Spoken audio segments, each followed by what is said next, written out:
Part 2, Accessibility, Beyond the Task Towards a Philosophy, presented by Jean Hanks. Into people's hands, which is where I want to start today. Accessibility is the word that is associated with making sure that content or spaces are available to everyone by the most number of people without making special parts of the building or special parts of a website or special parts of visual content. So what we want to do is we want to start there. And we can also swipe ability off that word and just talk about access. One of the laziest ways to start a presentation is start at the dawn of time. But I'm basically a lazy person, so I'm going to start at the dawn of time. We are, as humans, have constructed ways to give information and content to each other.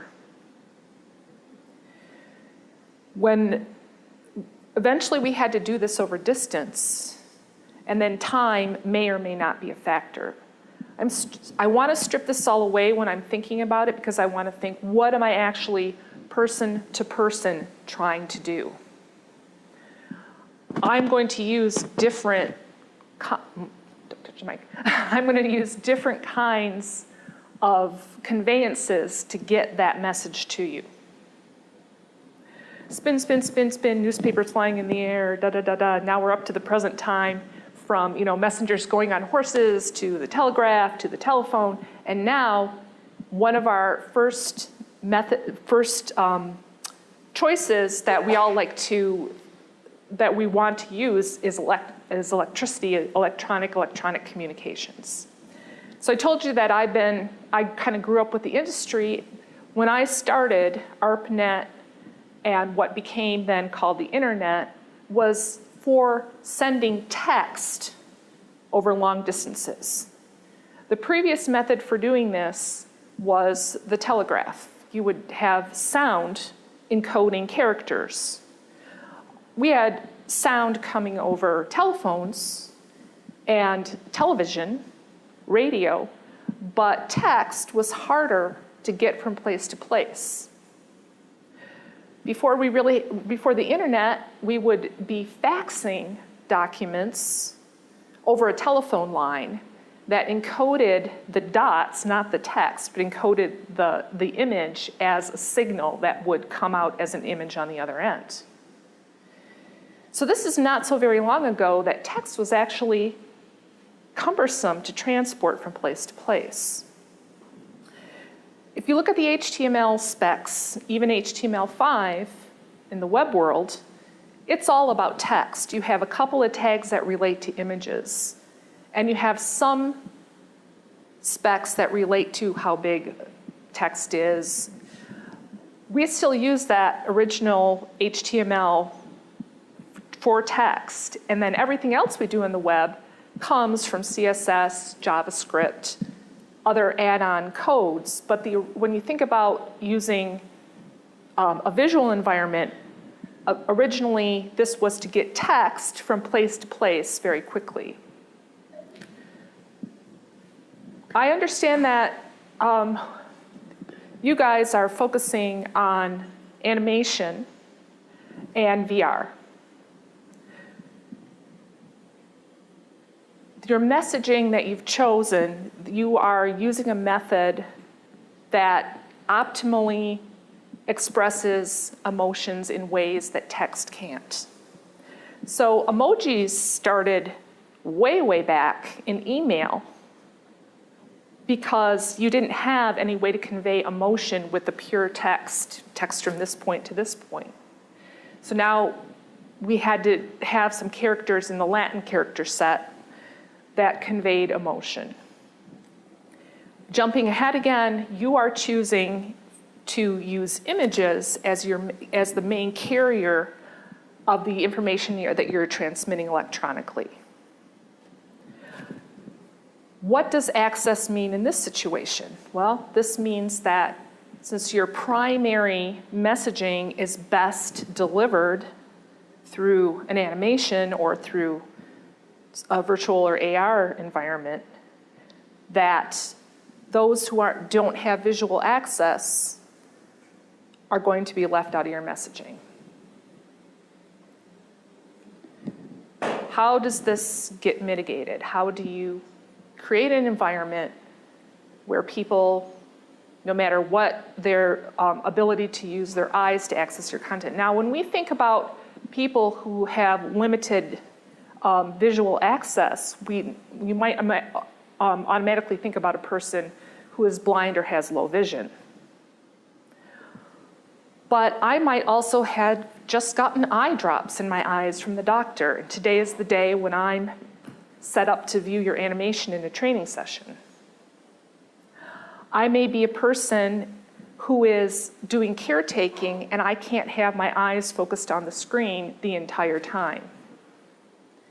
So we're talking about both temporary and permanent conditions where visual access to your product is going to be restricted. There's a question to be asked at the beginning. Is my message most effectively conveyed using a visual? This is where all of liberal arts comes in, because when we have writing, we have spoken word, we have all these methods of conveying information. One of them is visually, and we have, theater, we have all the traditions of visual art that are informing us and are needed, because that's part of how we convey things other than just plain data information. We want to convey these emotions. So how are we going to do that when your primary choice is audio and a visual presentation?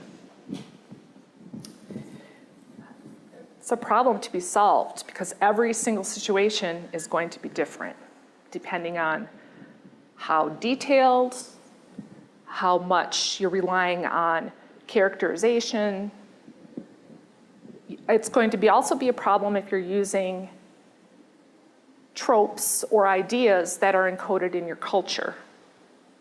So if you're using a character that has certain characteristics, certain body postures, certain gestures, you're not only leaving people out who may have limited visual access, but you might also be leaving out people who have limited experience with the culture that you're developing from.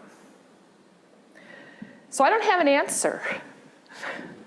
I wish I had a quick answer and a quick resource for you, but this all takes thinking. Broadening your own experience, asking people who are outside of your cultural experience what these things mean to you. You've all heard this before. It's good to start with this, though, when you are making the choice about how to convey information. So you have you're in an animation class, so you're going to choose animation. Think of messaging that goes well with that. In VR, the same. This is what you're going to try. So now you're going to try to fit the tool to the purpose rather than, or I may have that backwards. Your purpose is going to is prescribed to use this tool. So we'll start with that presumption.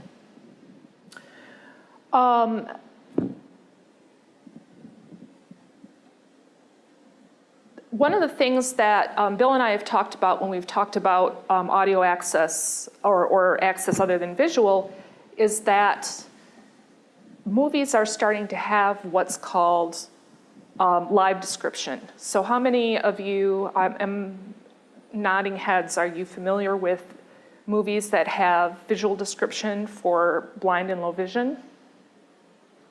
No. So it's like closed captioning, which closed captioning, of course, is text that's rendered on a screen in real time so that people who are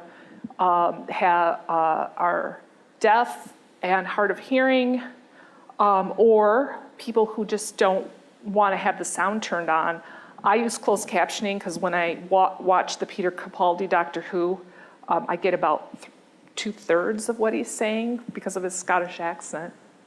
So closed captioning is like visual description. It's just starting to be incorporated automatically, much as closed captioning is available or subtitles are available in movies. What you have to do then, and you're finding this out as you are starting to think about making audio access to your visuals, is what do you describe? Do you describe the color shoes the character's wearing? Well, if it's a story called The Red Shoes, then you are going to do that. But otherwise, you have to make a lot of really savvy decisions about what is needed on the screen to convey what information you're conveying visually that's important to understanding the next scene, concept, and the whole arc of the storyline.